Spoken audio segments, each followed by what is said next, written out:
Frangie Show on 1010XL 92.5 FM. Welcome in. Thanks so much for being with us on the Frangie Show. We are live here at JU. Beautiful day. My goodness, temperatures in the mid-70s.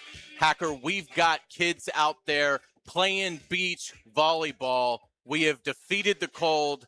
The cold is over. We've got highs in the 70s and 80s for the next 10 days. And once you get into middle of March, there's no more freezes coming. You can put the jackets away. We have done it.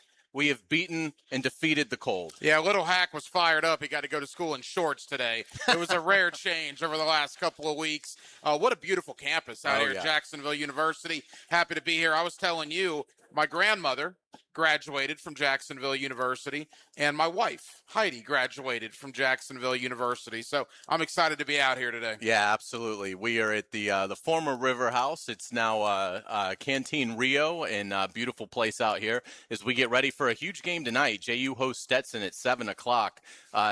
Massive seeding implications in the A-Sun as that tournament gets underway next week here in Jacksonville. The Dolphins fighting to get up as high as they can. It looks like they can get up as high as maybe a 6 seed if they're able to defeat Stetson tonight. JU a 5.5-point favorite, by the way, tonight. And then the Dolphins have UNF in the finale on Saturday. And obviously JU looking for a sweep there against the Ospreys. So lots to get to today. We're certainly excited to be out here at JU. Frank's on vacation. He'll be back on Monday.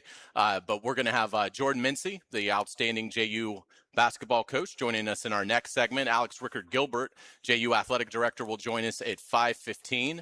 And Lee Smith is going to join us to talk some golf, the executive director of the Players Championship. Man, it's getting close there. We're weeks away now. Yeah. I mean, you can see the island green and the sundresses. Yeah. We're on the doorstep of it. Scotty Scheffler, Rory McIlroy, Brooks Koepka. Yeah. Returning to the Players for the first time in a couple of years. I'm excited about that. I hope he gets a warm ovation and a warm reception. I mean, I didn't like that he went to live, but he's paid his penalty. I mean, he made a $5 million donation to charity. And, I like the fact he was the first one to come back and leave live for the tour. So I hope Brooks Koepka gets a warm response. Obviously, Seminole fans will certainly be cheering him. But I hope golf in general welcomes Brooks Koepka back because it's great to have him back. 5-time major champion. I think they will. He's one of the favorites, certainly. Yeah. So I think it'll be a welcome return to Sawgrass, and I'm looking forward to seeing him out there in a couple of weeks. Absolutely. Lots to get to today. Obviously, Florida with a big win at Texas last night, 84-71. Kind of a peculiar game, a game in which if you had told Gators fans the kind of night that Houck would have, probably the worst game of the season for Thomas Houck. A performance from Ruben Chinyilu that, really wasn't what we're used to seeing. I think 5 points, 4 boards. Kind of a tough whistle, certainly in the first half that bled a little bit into the second half. But was able to get it done, a 13-point road win against a Texas team that is probably going to be in the field. A Texas team I thought that played really well, and I heard you talking with Lauren there on the 2-minute drill. I actually opened up Hacker After Dark last night with that same thought. It was halftime of the game when my show started last night. You got the best front court in America in Florida with Chinyilu, Houck, Lockton, and certainly Condon. And the physicality, the banging in the paint to get rebounds, the defense. I mean, Florida throws the ball in the paint basically every offensive possession, and Texas got called for 4 fouls in 20 minutes. 4. If I'm Todd Golden, I would have been fuming. And look, I've kind of grown out of this. I used to be the guy, Frangie will tell you this, I used to be the guy that would blame the officials for everything. I saw the error of my ways in that. I like to think I've matured and grown, and I don't do that a whole lot anymore. But I was getting pretty upset last night in the first half. I thought Florida was getting the business. I agree that it did even itself out in the second half. But Florida, I thought, had a lot of adversity last night between the Houck ankle. You didn't know how bad that was at times. Chinyilu foul trouble. The officials giving Texas a fairer whistle than Florida. And yet, despite that, the Gators on the road win another game by double digits. Absolutely. Alex Condon continues his torrid play. He was fantastic last night, 10 of 12 shooting. Just a remarkable performance defensively by Alex Condon with some sensational blocks. He was credited with 4. Boogie Fland. Does it look like Fland has altered his shot? Because, boy, it seems way pure in the last couple of games. I don't even mean because shots are falling. It looks like, and you almost never see this with a player, but it does look like he has kind of got the elbow a little bit more in form. The arc on the shot looks a little bit better. Boogie Fland made 5 3-pointers in the first 13 SEC games this season. He's made 5 in these last 2 games, and he was a major part in that win last night. Major part, and obviously you'd have to give credit to Todd Golden and the staff for what it appears to be changing the shot or the arc of that shot for Boogie Fland. And I think Boogie Fland kind of knows who he is now. He's not jacking up threes just for the sake of jacking up threes. He's a slasher. He gets to penetration in the paint. But when he's wide open, he now has been knocking down some threes. Xavier Lee, I think, has found out who he is. And I got to tell you, last night, Isaiah Brown. Yes. I mean, what a performance. And that dunk to basically seal it, the exclamation point, one of the best dunks you'll see in college basketball this year. Absolutely. And I thought Florida's championship pedigree shone through in a mistake. Fland, who played a great game, misses a dunk. And this is still when the game is very much in doubt. Yeah. Probably, 6, 7 minutes left maybe in the game when this occurred. Fland misses a wide-open dunk, breakaway dunk. Xavier Lee, presence of mind to get the rebound. They kind of regroup.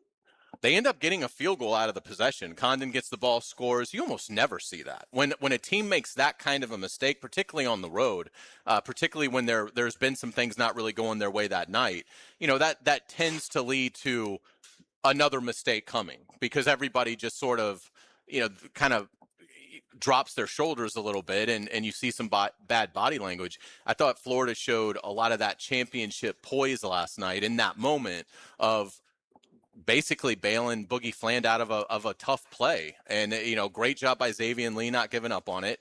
And then a great job by Alex Condon to make a nice move to the basket and finish the possession with a field goal. You talk about championship poise, Hayes. 61-55, Florida leads. The Longhorns go on a 7-0 run. Under 8 timeout at 62-61. Crowds going nuts. Texas, this would be a marquee win for their, tournament resume. And after that timeout with 7:48 to go, the Gators outscored them 23-9 on the road to end up winning by 13. And it probably could have been a little worse. Texas, chipped a little bit off that lead at the end there during garbage time. But again, dominating win. I see Joe Lenardi's latest bracketology officially has Florida now as a 2 seed.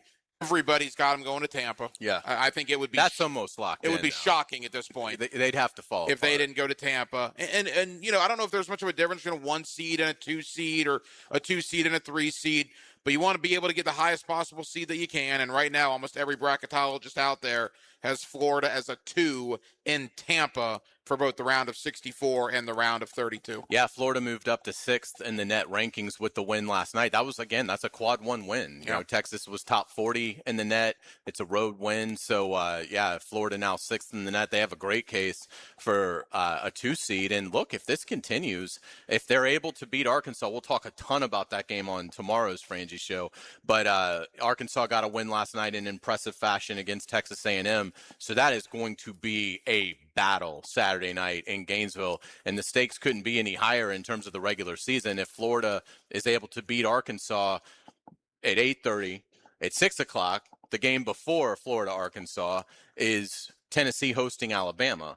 If the Vols beat the Tide, that knocks Alabama out.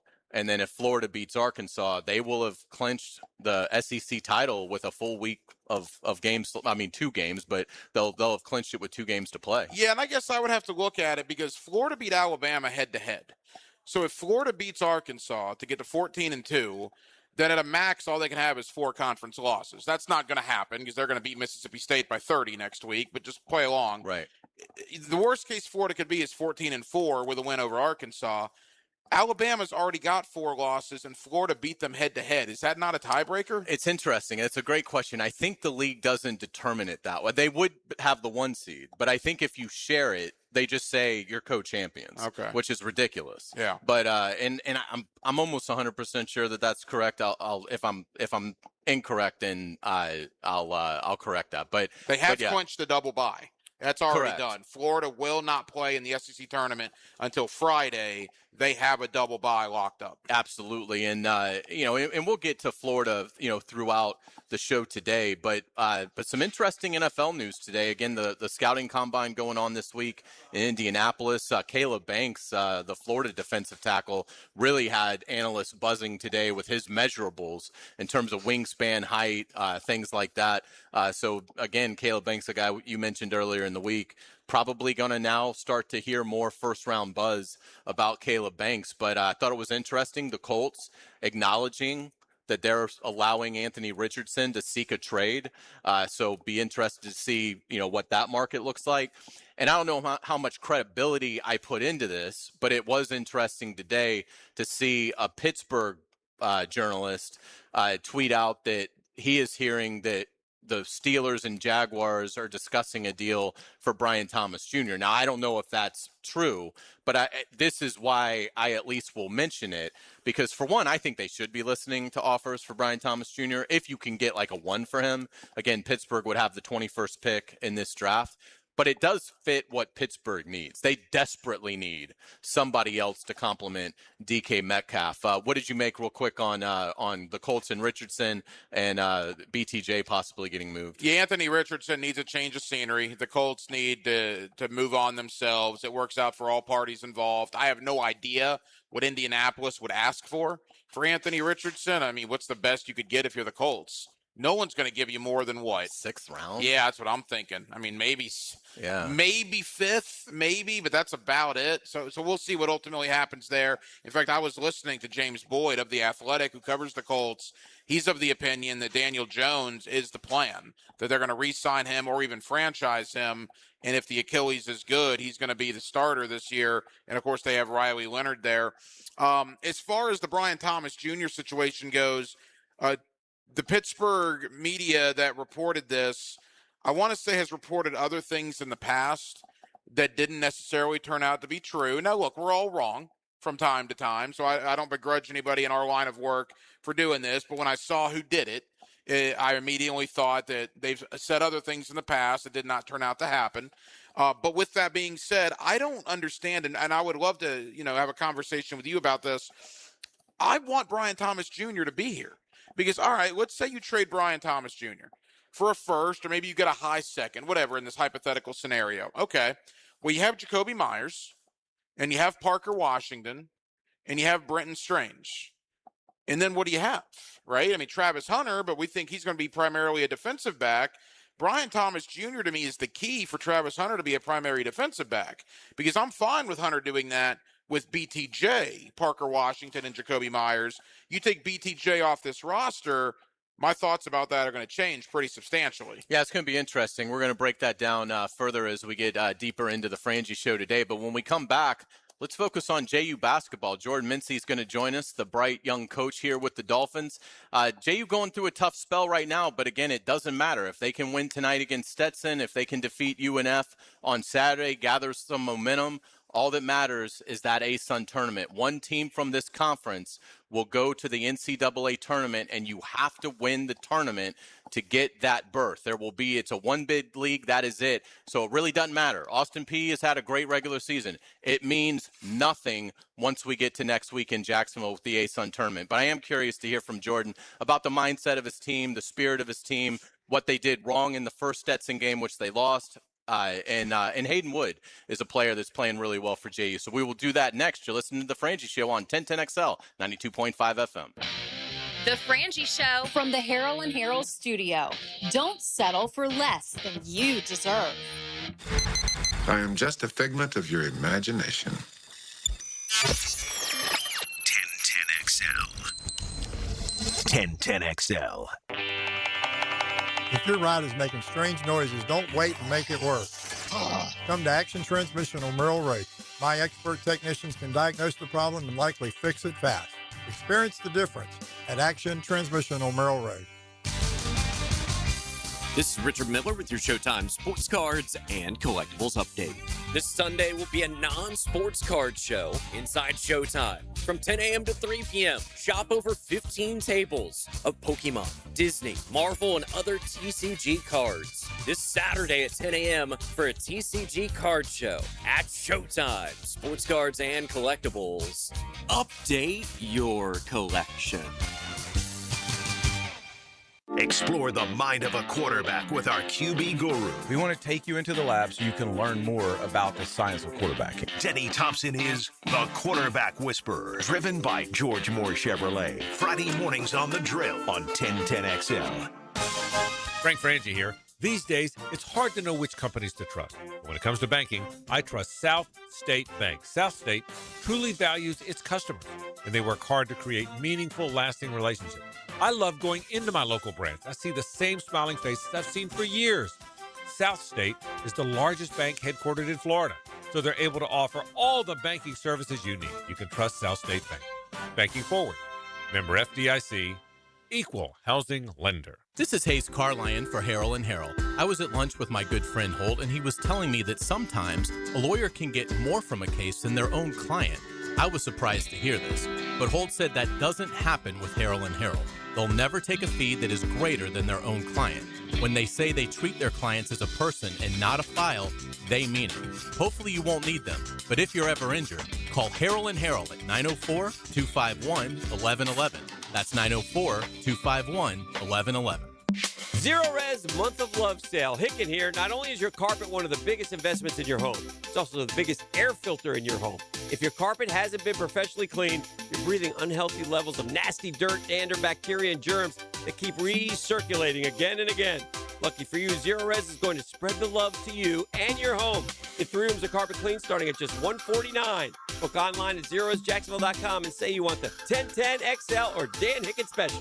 Zero Res.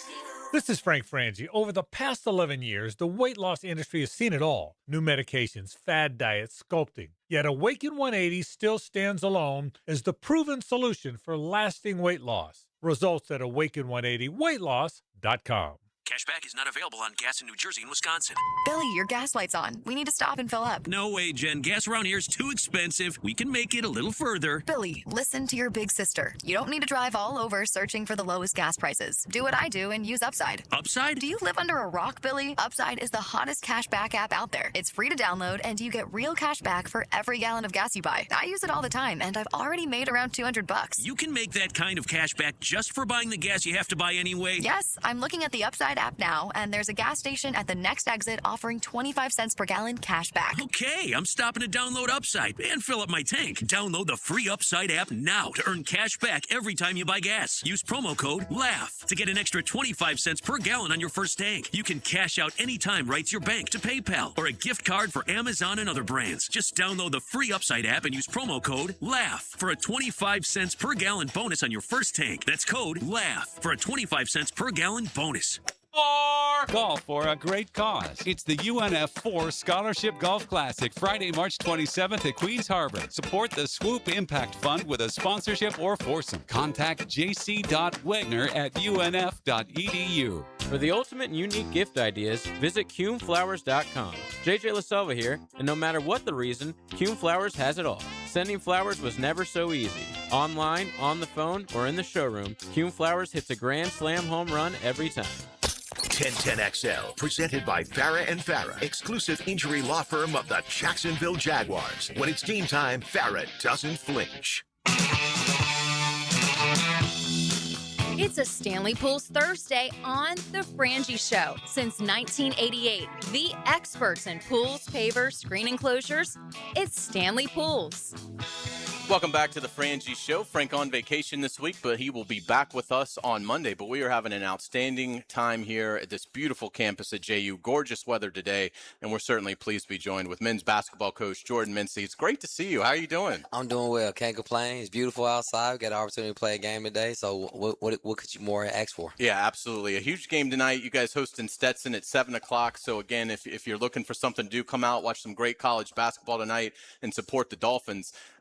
It's always such an interesting dynamic because it really doesn't matter whether you're 15-1 or 1-15 in this league.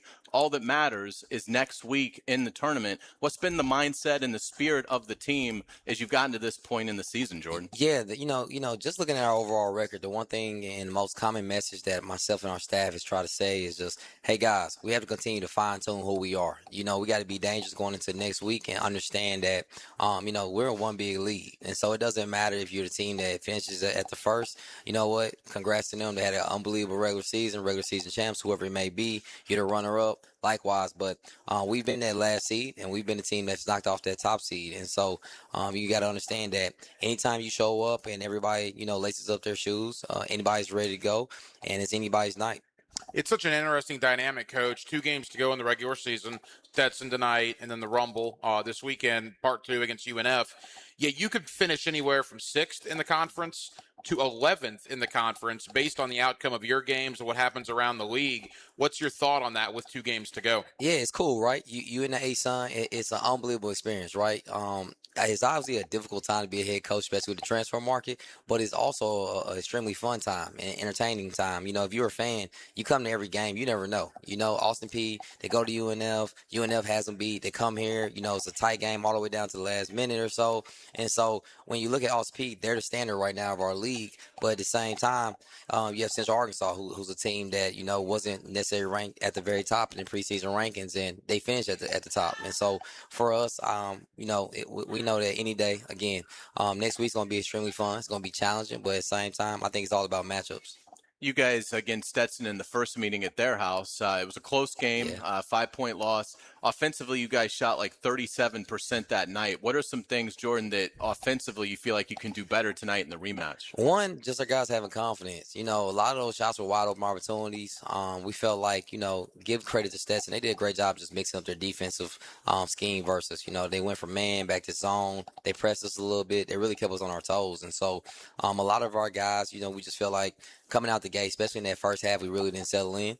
In the second half, we did a better job of necessarily scoring around the rim and getting some of those threes to fall. But at the same time, we got to shoot at a better rate and understand, for us to beat Stetson, we have to hit anywhere between 5 to 8 threes. JU basketball coach Jordan Mincy with us here on 1010XL in Jacksonville. Coach, you and I were speaking before we came on here. Such a balanced scoring team. You got 7 guys that average 7 or more points, including Hayden Wood, your leading scorer at 11. You got to like that balance on your roster. Yeah, I love it. We had 11 new guys coming into the year, and we understood that, we wanted to recruit well, and just understanding that, it wasn't a bunch of production coming back. And so understanding that, we've had multiple guys be our leading scorers throughout the course of the year. Obviously, we wish we had more wins in the win column, but at the same time, we understand that we're a team that we continue to develop. We got an opportunity next week, but we also have an opportunity today to continue to fine-tune ourselves going into that conference tournament. What do you like about Hayden? What makes him fun to coach? Man, first off, he's just an unbelievable young man, right? You talk about a guy who comes from a 2-parent home. Dad's a football coach at SMU. He's just a tough kid. He's a wide receiver. And I remember the one thing I told, our boosters last week was, hey, when this guy comes in and he never misses a line in the summer workouts and he never complains, I knew we had something special. And so he's tough as nails. He's a dude that wants to win. And, I went to him down the stretch in that Austin Peay game, and he missed a pull-up jumper. And the first thing he says to me is, Coach, I'm so sorry I let you down. I'm like, bro, you're a freshman. I'm letting you down. I'm putting you in this situation. I should have somebody older in front of you. But he's a great dude, and I'm so blessed to have the opportunity to coach that dude. Hayden Wood, the leading scorer for the JU Dolphins this year, 11 points per game. Such an interesting dynamic next week, Coach.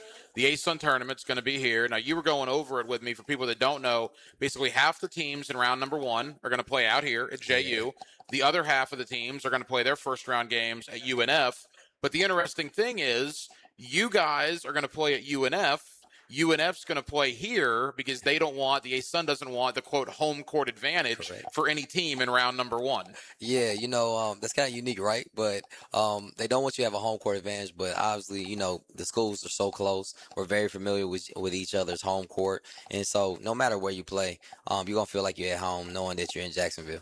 You told us a great story. We were talking about the weather and how gorgeous it is out here, and the amenities on this campus are incredible. You guys opened up the great pool, last year, and obviously you got the river. We've got kids playing beach volleyball out here. It's February 26th. How does that translate in recruiting when you can offer? We've gone through some cold for sure. This is like our first nice day in a while, but you look at like the next 10, like I think we're out of it. We're not getting any more cold. How powerful a tool is that for kids that have never gotten a chance to live in this kind of a climate? It's awesome, and I want to shout out to President Cost for updating the pool. The pool's been awesome, right? You talk about being able to get kids to the university. JU as a whole is just a beautiful campus. But I had a JUCO young man today I was talking to, and I was on FaceTime with him, and the guy has on a hoodie. He looks like he's freezing. And the thing that's so funny, while I'm on FaceTime, I just turn my screen around. I'm like, look outside, man. It's beautiful down here. And this guy's up north, and he's trying to figure it out. And he got the heat on in the car with his grandmother. And I'm just like, man, you know what? I don't miss that coaching in the north. And I know that how blessed I am to be the head coach of Jacksonville University, especially this time of the year. That's a powerful recruiting tool, no question about it. A couple more for JU men's basketball coach Jordan Mincy. Obviously, it's all about tonight and Stetson. But we got to ask you about part two of the Rumble. You took care of UNF, my alma mater, mind you. You took care of UNF the first time around. You'd love to get the season sweep. What does that mean to end the regular season with part two of the River City Rumble this weekend? You know what? It would be a cool experience. I'm part of a rivalry when I played in the MAC, Kent State and Akron rival. And so it was always cool. Like, you never want to lose that game.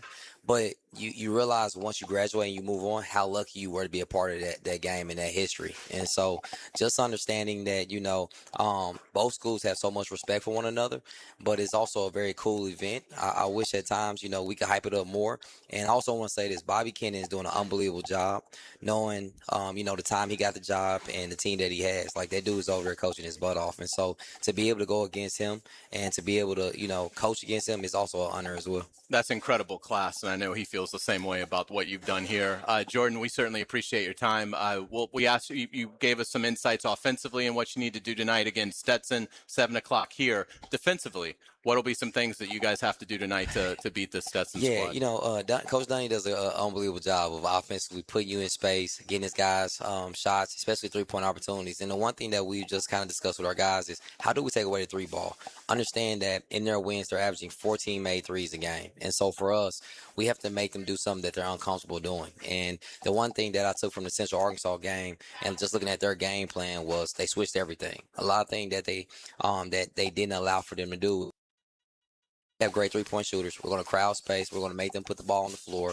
And I think if we can stick to that game plan, we'll come out with a victory tonight. Great stuff. Jordan, thank you so much for your time, and certainly best of luck tonight and the rest of the way. You guys have the recipe. You know that A1 tournament. Watch out for JU. That's got to be a nice confidence boost. Oh, it's the best. You know what? I don't know what it is, but when we go into the A1 tournament, we have a different level of confidence. If I can muster up the confidence we have in those 3 to 4 days and take it to the season on a consistent basis, this program will be where I want it to be. Great stuff. Thank you so much. Best of luck tonight. That's going to do it for us here at the Frangie Show for this segment. But when we come back, let's talk a little bit about the Gators to get a big win against the Texas Longhorns last night in Austin, 84-71. You're listening to 1010XL 92.5 FM. The Frangie Show from the Harrell and Harrell studio. Don't settle for less than you deserve. Fall in love with a new Chevy at Nimnick Chevrolet. Now, right now, you can save up to 20% off a new Silverado or get financing rates as low as 1.9%. Now, unlike most dealerships, Nimnick Chevrolet is the largest inventory on the ground, ready for you to explore. With their extensive selection, you're sure to find the perfect truck or SUV at Nimnick. Remember, Nimnick will always give you top dollar for your trade. So you want an even better deal? Ask about their demo models for deeper discounts. Plus, the best prices of the year are here. Look, you don't want to miss this. Shop online 24/7 at nimnickchevy.com or go ahead and visit the dealership. It's conveniently located at the corner of Park Street and Cassett Avenue. Get over there. You'll be awfully glad you did. So who's got more new vehicles at the best prices? Nobody but Nimnick. Head to Nimnick today. Chevrolet, together let's drive. Some plumbing companies say they're local, right up until you realize their headquarters are in New York City. At Holland Sons Plumbing, we're actually from here. Born, raised, and fixing leaks right here in Jacksonville. Holland Sons Plumbing. Local. Family. Real. Looking to elevate your game night experience? Look no further than Best Bet. We're not just a card room, we're your destination for excitement, fun, and big wins. Whether you're a seasoned player or new to the game, we have something for everyone. Join us at Best Bet Jacksonville, Orange Park, or St. Augustine for thrilling tournaments, exciting promotions, and a vibrant atmosphere that will take your game night to the next level. Elevate your game night at Best Bet. Visit bestbetjacks.com to learn more. That's bestbetjacks.com. The road to March runs through Jacksonville. The 2026 Atlantic Sun Conference men's and women's basketball tournament is coming to VyStar Veterans Memorial Arena. Catch all 24 Division I basketball programs in action March 3rd through 9th. Reserve your seat today at asunsports.org/tickets. Jacksonville is the destination for ASUN basketball. Get your tickets to the 2026 Atlantic Sun Conference men's and women's basketball tournament today. asunsports.org/tickets. Jacksonville, it's official. Men's professional soccer is back with the USL Championship. Your Sporting Jacks Pro Soccer Club kicks off its historic first men's season on March 7th, bringing fast, physical, world-class soccer back to the First Coast. This is more than a new pro sports team. It's world-class soccer played on a national and international stage. Be there from the very beginning. Season tickets with seats starting at just $10 per match. On sale now at sportingjacks.com. Sporting Jacks. Pro soccer, pro Jacks. Something new is swinging into town, and you're invited. Pine Royale Golf is celebrating its grand opening, February 27th from 11 to 3. Come tour the property, enjoy free limited play on the Trackman driving range, plus giveaways, contests, and free snacks. Dress in your best funky golf style for photos and prizes. Take a shot at the $500 hole-in-one challenge. It's golf, games, and good vibes. Search Pine Royale Callahan to learn more. Michaels live and amplified tour with special guest Tesla. March 8th, St. Augustine Amphitheater. Voted one of the most electrifying and engaging shows on tour.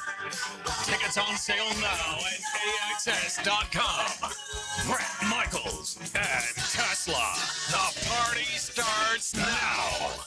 Jimerson Burr is a full-service, Florida-based commercial law firm that has experience and capabilities to handle any legal issue a business is confronted with.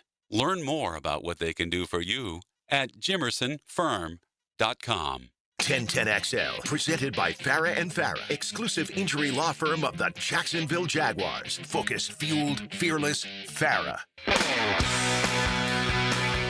It's a Stanley Pools Thursday on The Frangie Show. Since 1988, the experts in pools, pavers, screen enclosures, it's Stanley Pools. We certainly appreciate our friends at Stanley Pools. Welcome back to The Frangie Show. Frank on vacation this week, but he will be back on Monday. We are out here at JU at their outstanding campus here. It's a gorgeous day, again, right on the river. We got beach volleyball going on. It's quite a scene for February 26th, and I'm in shorts. You're in shorts. How about Jordan Mincy? What a great, I mean, what a fantastic coach he is. I've heard him on your show a bunch. This is really the first face-to-face interaction I've had with him in a couple of years. What an unbelievably impressive guy. Yeah. I am a Jordan Mincy fan now. Really, really good dude. Yeah, absolutely. I hope you guys enjoyed that interview. Again, JU hosting Stetson tonight at 7 o'clock. So, again, if you're looking for something to do, great game to watch, come on out to Swisher and see the Dolphins as they try to take down the Hatters in the second game of the season. Stetson won the first meeting 67-62 on February 11th. But Jordan gave us some really good insights in terms of what they need to do, how many threes they have to make, defensive keys tonight. So it'll be interesting to see how JU fares. And for next week, the ASUN tournament, first round games are going to be played here at JU and at UNF. After the first round games, it moves downtown, right, to the arena. What an opportunity for the ASUN, for the city of Jacksonville. Somebody's going dancing in that arena. A week from this, I guess a week from Saturday, about 9 days from now, somebody will punch their ticket to the NCAA tournament after the ASUN tournament downtown at the arena. That should be a lot of fun. Without a doubt. And again, JU Athletic Director Alex Rickard-Gilbert will join us around 5:15, 5:20. So we'll certainly look forward to catching up with Alex in our next hour, and we will ask him all about that tournament. And again, JU Jordan Mincy's done a nice job in the ASUN tournament. They have I mean, the not having a great seed, that's not going to dissuade JU. Let's talk a little bit about the Gators. We touched on this when we opened the show, but what an impressive win last night. To win by 13 points in a game that, as you pointed out, they were down with like 7 minutes left. I thought the resiliency, which is what that was like the first thing Todd Golden mentioned, but it radiated off the screen last night. That is what a championship pedigree looks like. Yeah, there's no doubt. Again, Florida was up 61-55. Texas went on a 7-0 run to take a 62-61 lead at the under 8 timeout. After that under 8 timeout, Florida on the road outscored Texas 23-9 to ultimately win the game 84-71. That is championship pedigree right there. And I'll say this, and I'm knocking on wood right now, and I'll use both hands to knock on wood. Florida's an 8-man rotation. They have been remarkably healthy the entire year. None of their guys have missed any games. I don't know how many teams in college basketball can say that. I don't think any player of those 8 has missed a game this year. When Thomas Houck came down and that ankle rolled, boy, that was a life flashing before your eyes moment if you're a Gator fan. He got up and walked it off and ultimately came back in the game. But Florida, with that 8-man rotation, can do a lot of damage. If they were to sustain an injury or two down the stretch here, they might be in some trouble. Without a doubt. They've got to stay healthy, and the Houck ankle twist was certainly a concern, but luckily he was able to return to the game. Really didn't have a great game. Probably, I mean, to be honest, was probably Houck's worst game of the season. When you look at his final totals, and he fouled out, which almost never happens. But no rebounds for Thomas Houck. Honestly, didn't really establish himself like he normally does. 2 of 6 from the field, 0 for 4 shooting the 3, and no assists, committed a couple turnovers. So an uncharacteristic game for Thomas Houck. I would think that leads to a big performance Saturday night at home against Arkansas. But in keying in, staying on what they were able to do last night against the Longhorns, we talked about this. Texas has, according to KenPom, the 6th best offense efficiency in the country. They are elite offensively. Florida held them in the second half to a 35.7% shooting effort from the floor, and they did not hit a field goal over the final 7.5 minutes. So again, we talk about Florida offensively. They can beat you in a lot of ways. That defense that Florida has can just absolute suffocate even the most elite offenses in this country. Yeah, and you and I talked yesterday about Texas. Admittedly, I have not watched a ton of Texas basketball, but in studying them, they tended to score a lot of points against the inferior teams in the SEC.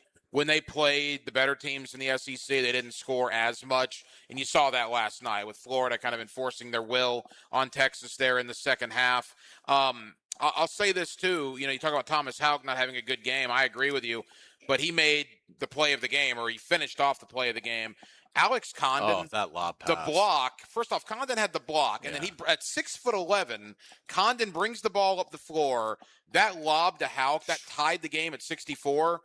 The game might as well have been over after that play. I mean, Texas looked like they were shell-shocked, and Florida went on to outscore them, 20-7 after that play to ultimately win the game. And again, Florida's three-point shooting has been their Achilles heel all season, but it is starting to evolve into something that isn't an albatross, but is now an asset. I mean, last night they shoot 44.4% on the 3, 8 of 18. If they do, they are unbeatable when that happens. Unbeatable when that happens. It's great to see Boogie Fland, seemingly finding his rhythm. Xavier Lee hit a couple. Urban Clavsar. It's gotten to the point where when Clavsar lets it go, I'm shocked when it doesn't go in. I agree. No, he's been great. And last night you saw Isaiah Brown do it as well. Isaiah Brown darn near had a double-double off the bench. He was really good. To Todd Golden for a moment, last 68 games Todd Golden has coached between last year and this year, he's 58-10. That's amazing. 58-10 in the last 68 contests. At what point is there going to be a conversation where Todd Golden is not only considered the best coach in the SEC, is he not the best coach right now in the country? How many head coaches, would you legitimately take over Todd Golden right now if you could start a program? I wouldn't take anybody. I don't think I would take anybody either. I think Hurley is fantastic. Shire, I think, is a little overrated. Let me say, he has done a magnificent job of replacing Krzyzewski, which, as we've talked about throughout our entire lives as sports fans, there's nothing harder than replacing the legend. And there isn't a bigger legend in that sport than Coach K. So I do give John Shire a ton of credit for maintaining their high standard.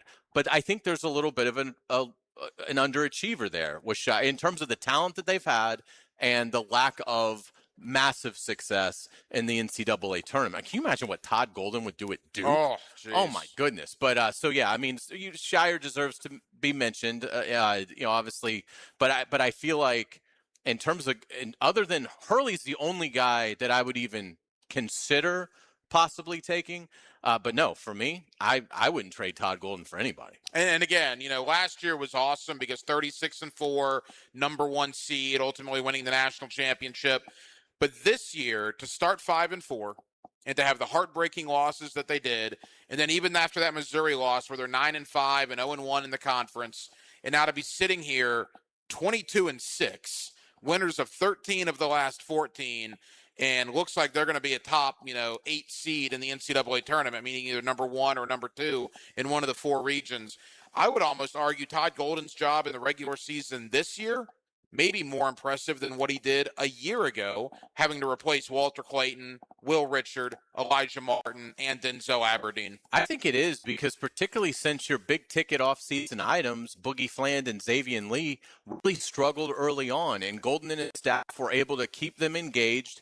Don't get too down on yourself. You're going to find your way out of this. We're going to adjust your role, which I think they've done, and it's been miraculous what he's been able to do with this team in terms of their ability to evolve from Thanksgiving, Christmas, when they were playing that really brutal non-conference schedule. The other thing that I think was smart, I loved when they scheduled it the way they scheduled it.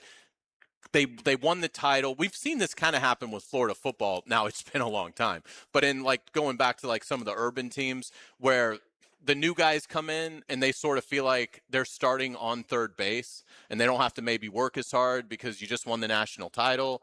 And I think there might have been some of that early, but by scheduling the way they scheduled with UConn in Madison Square Garden, opening the season against Arizona in Vegas, and going to Duke. Duke was not a neutral. That was in Cameron. Right. I think even though obviously the disappointed with the losses, but I think losing those games provided the reset and the humility that now you're really seeing the dividends paying off, because this is a team that last night would have been the perfect complacency game. And you kind of saw it in the first half. They weren't getting the 50-50 balls that they normally get. It was very reminiscent energy-wise, I thought, of the Auburn loss in Gainesville. But they collected themselves, and then in a difficult environment against a team, to your point, that had to have the win, they beat them by 13. Yeah, and look, they've won 7 conference road games in a row, and they've gone into Texas A&M. They've gone into Vanderbilt. They've gone into Georgia. Last night they went into Texas. I mean, these are not easy places to play. In fact, all 4 of those teams, more than likely, will be NCAA tournament teams. A&M, Texas, Georgia, and you look at what they've done there and winning those games, Vanderbilt as well. My concern at the beginning of the year was this. You lose by 6 to Arizona. You lose by 4 to UConn. You lose by 1 to Duke. At a certain point, gut punch after gut punch after gut punch, was that going to affect confidence? Was that going to, complacency, whatever you want to call it? And Todd Golden would have none of that. They kept working, and now ultimately here you are. My only concern moving forward is the SEC this year is not what the SEC was last year. I think Florida is the only legitimate national title contender. So I think Florida will have a very easy time of it round 64, round of 32.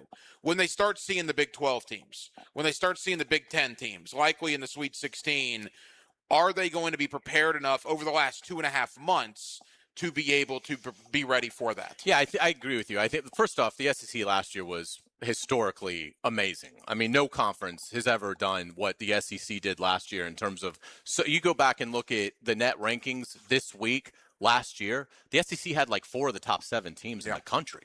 And obviously Auburn was the number 1 overall seed. Florida was the number 1 seed. Alabama, Tennessee. I mean, you just go through it. It was an incredible year for the SEC. They were never going to do that again. I think I understand what your point is. I do think Arkansas, if you put Arkansas against a Michigan, against an Arizona, against a Duke, I think they're fighting them all the way to the end. I think Saturday night game, I'll be honest, if Saturday night's game was in Fayetteville, I'd pick Arkansas. Yeah, probably. I mean, they are awesome. Yeah. I mean, the length and athleticism, and obviously Darius Acuff Jr. is a phenom. I mean, he's the SEC Player of the Year. He didn't even have a great night shooting it last night. And you look at his final numbers, and they're sensational. So, I mean, I think Arkansas is absolutely in that conversation. But I would agree that the league doesn't have maybe as many bona fide national title contenders, but I think it's still a really deep league. I mean, Georgia's like 10th place in this league. Yeah, I think and they're going to make the field. Lenardi's got 10 or 11 SEC teams in. Yeah. They're still going to get a lot of teams in. But last year they had 6 in the Sweet 16. Oh, it was unreal. You had 2 in the Final Four, and ultimately Florida wins the title. They're not going to sniff that this year. Right. Although, again, you get 10 teams in the field, that's a good year for any conference. That's a great year for any conference. Yeah, great points. You brought up something really interesting earlier in the show about Brian Thomas Jr. We're going to get to that next. You're listening to The Frangie Show on 1010XL, 92.5 FM. It's the ride home with the Frangie Show from the Harold and Harold studio. Don't settle for less than you deserve. Catch Gators basketball on 1010XL. The smoking hot 7th-ranked Gators get the top 20 Razorbacks at the O-Dome Saturday night at 8 on 1010XL. If your home doesn't have a fireplace, CSS can install a beautiful electric or gas fireplace from Heat & Glow with no major remodel required. See their showroom or cssoutdoor.com for a free estimate. CSS, you dream it, we build it. This is Garrett Scantlin, and I highly recommend Southeast Orthopedic Specialists for any orthopedic issue you have. I'm back to my Olympic training, and I feel great. Southeast Orthopedic Specialists. My son had a meniscus surgery a couple years ago. Went smooth as silk, was playing tennis in 2 weeks. This is Patrick Malarkey, and I highly recommend Southeast Orthopedic Specialists. Southeast Orthopedic Specialists. Black History Month isn't just about the past, it's about the future. All month, 1010XL highlights the African American voices shaping tomorrow's Jacksonville. Turned by Instant Keys. Fast, professional, honest locksmith service. This is Victor Patel, CEO of North Florida Medical Center. Have you been in an auto accident? Are you feeling pain or stiffness? Our board-certified team has over 15 years experience helping patients recover through chiropractic care, physical therapy, pain management, primary care, and neurology. Even minor injuries can cause long-term problems if left untreated. Schedule your free consultation today at nfmcjax.com. North Florida Medical Center, bringing the care back to healthcare. This is the kind of sandwich you don't rush. French dip at Firehouse Subs. Premium roast beef loaded with caramelized onions, melted provolone cheese, and topped with Italian seasoning. Stacked on a toasted garlic bread roll with hot au jus for dipping. For a limited time at Firehouse Subs. Are high-interest credit cards and other loans sucking the life out of your finances? It's time to say no more. Let Loan Pronto tap the equity on your home and get the cash you need now so you can pay it all off. Hey, it's Prosser here. Corey and Jack called Loan Pronto in a matter of days. They had $160,000. They kept their 3% mortgage intact, didn't even need an appraisal, and with all that cash, they wiped out all their credit cards and 2 car loans, saving $2,000 a month. You can do it too. LoanPronto.com, the rapid equity loan program, can get you $100,000, $200,000, even $500,000 in cash. Chloe and Ethan just did it. Consolidated all their high-interest debt into one super low monthly payment, giving them an extra $1,000 a month. Imagine, pay off all the credit cards, slash your monthly payments, breathe easier. Get your life back. Interest rates are at 3-year lows. Call Loan Pronto today, 904-999-1500. That's 904-999-1500. Or go to loanpronto.com. Equal housing lender, NMLS 1661781. Visit NMLSconsumeraccess.org. Jacksonville, Lacey here from Fourscore. It's game time. The TPC is taking over the town, and we're bringing the heat. Closest to the pin simulator battles, drink specials, huge screens, great food, and a full bar. Hosting clients or entertaining your team, let Fourscore handle your TPC party. Private bays, full-service catering, and then straight into March Madness. We'll have bracket contests, buzzer beaters, cold beer, and the ultimate watch party vibe. San Marco or Gate Parkway, Fourscore is your headquarters. Visit fourscoregolf.com today. The First Coast Games is an annual team-building challenge to introduce fun activities into the workplace and focus on your employees' health and wellness goals. These goals include some friendly competition, of course, including pickleball, cornhole, volleyball, flag football, and other team sports. The games will begin in March. Register your company and teams at fcymca.org. Attention skilled electricians. Are you undervalued at your current company? Time to step up to the bigger projects and better opportunities. Join the team at Miller Electric Company, a trusted name in the industry for over 96 years. At Miller, we tackle the biggest projects in the city, offering not just the job, but an experienced, top-notch pay, unbeatable benefits, and the best working environments in the business. Please join the team that values your skills and rewards your hard work. Elevate your career to new heights. Apply today at millercareers.com, an equal opportunity employer. 1010XL, presented by Farah and Farah, exclusive injury law firm of the Jacksonville Jaguars. Still, present, ready. Farah doesn't flinch. It's a Stanley Pools Thursday on The Frangie Show. Since 1988, the experts in pools, pavers, screen enclosures, it's Stanley Pools. Welcome back to The Frangie Show. Frank on vacation. He'll be back on Monday. But Hacker is here. We've got Tom Champion helping us out here at JU. JJ back at World Headquarters, running the show for us, which we certainly appreciate. Let's talk a little bit about the NFL and some things that have come out today. Let's start with things that are I'd say are a little bit more credible, and then we are going to get to Brian Thomas Jr. and that report out of Pittsburgh. But let's start with things that we feel like are a little bit more tangible. The Colts and Anthony Richardson are heading for a divorce. I mean, they have told him to seek a trade partner. What do you I think he's awful. I never thought the Colts should have taken him 4th overall. I thought he was completely inaccurate in college, and there was no evidence that would ever get better in the NFL. And it was clear he didn't really understand coverages. It was just, he's a great athlete. No one doubts that. But and here we are now, well into his rookie contract, and it seems like the Indianapolis Colts have sort of figured that out as well. There will be some interest. If a late round pick for an athlete like that, with now a much, it's different when you're the 4th overall pick, you're the savior. When you're a guy that got traded after his, 2nd, 3rd year in the league, and for a late round pick, you can develop. I mean, no one's going to pay much attention to you. I don't think he's ever going to amount to much in the NFL anyway, but I am curious to see what does his trade market look like. What are some teams that might be interested in Anthony Richardson as a backup? I don't think anybody's looking at him to compete for the starting job. No, I think with all the offensive minds that are head coaches and offensive coordinators in this league, there's going to be a team that thinks they can turn around Anthony Richardson. And look, I mean, if we sat here 2 years ago and I said, hey, Sam Darnold is going to win the Super Bowl and be awesome at doing it, you would have looked at me like I had 3 heads. I'm still shocked it happened. Or if I would have sat here with you 3 years ago and I said, hey, Baker Mayfield is going to go back-to-back 4,000-yard seasons and be a consistent Pro Bowl caliber quarterback, you would have looked at me like I was crazy. So I'm not going to say Anthony Richardson will never amount to much because, again, Sam Darnold and Baker Mayfield have proved you never want to say never when it comes to when you have the talent. But it certainly doesn't look good right now. And if that does happen, it will not be in an Indianapolis Colt uniform. I would be flabbergasted if he is on the Colts a month from now. Yeah, I agree. And we're already starting to see some trades being agreed to. Nothing can be consummated and official until March 11th. But the Titans and the Jets I thought had an interesting trade today along the defensive front of both sides. What'd you make of that deal? Yeah, Devondre Sweat, the big defensive tackle, goes to New York. The Jets send Jermaine Johnson, the former Florida State Seminole, to Tennessee. He reunites with Robert Saleh. This is clear. Saleh wanted his guy. Saleh did really good with Jermaine Johnson in New York.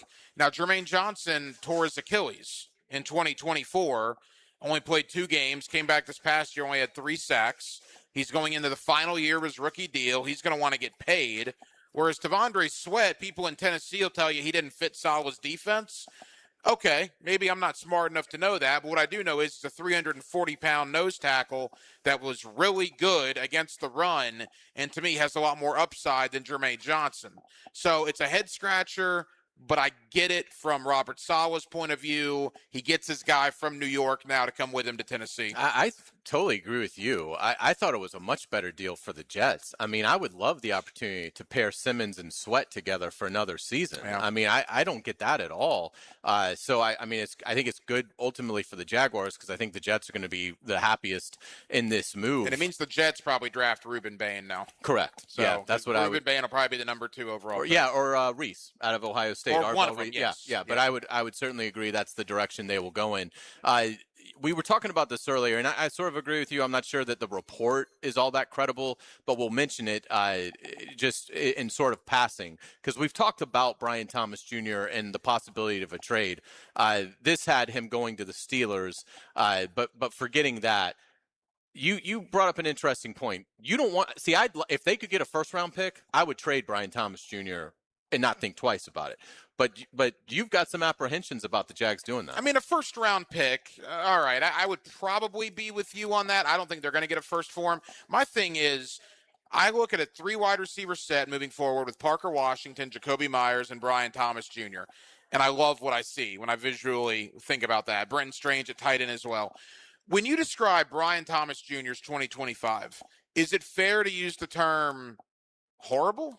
Is it below average? How would you describe what Brian Thomas Jr. was in 2025? He got better as the season went along, but, I mean, there were way too many moments of timid play and drops. And so, I mean, if I had to grade his entire season, I'd say it went from an F about halfway through to probably a D by the end of it. And that's kind of my point. I don't disagree with you.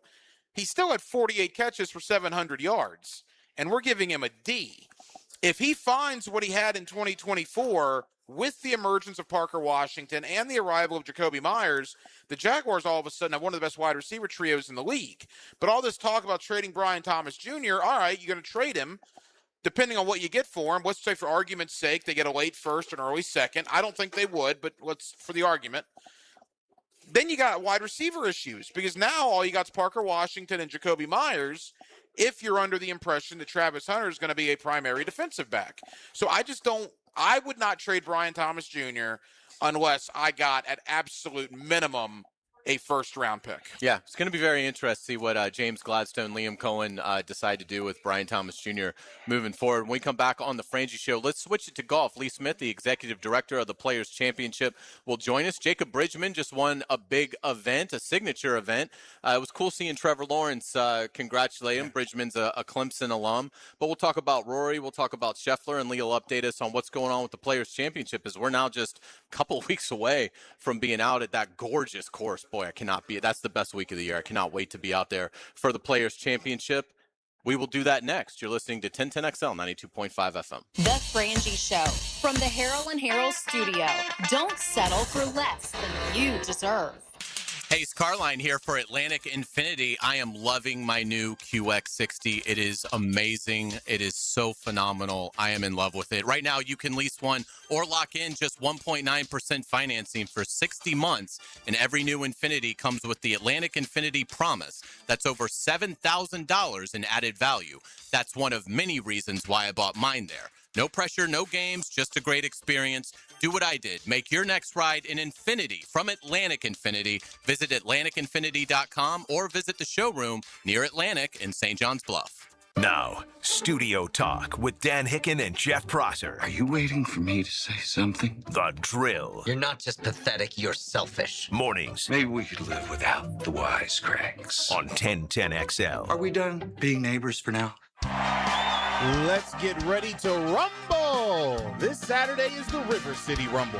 UNF men's basketball welcomes JU to CSI Company's court at UNF Arena. It's a rivalry like no other as JU crosses town to UNF. Be there for one of the biggest sporting events in the city this Saturday at 6. Secure your seats at UNFospreys.com/buy tickets now. UNFospreys.com/buy tickets now. Swoop.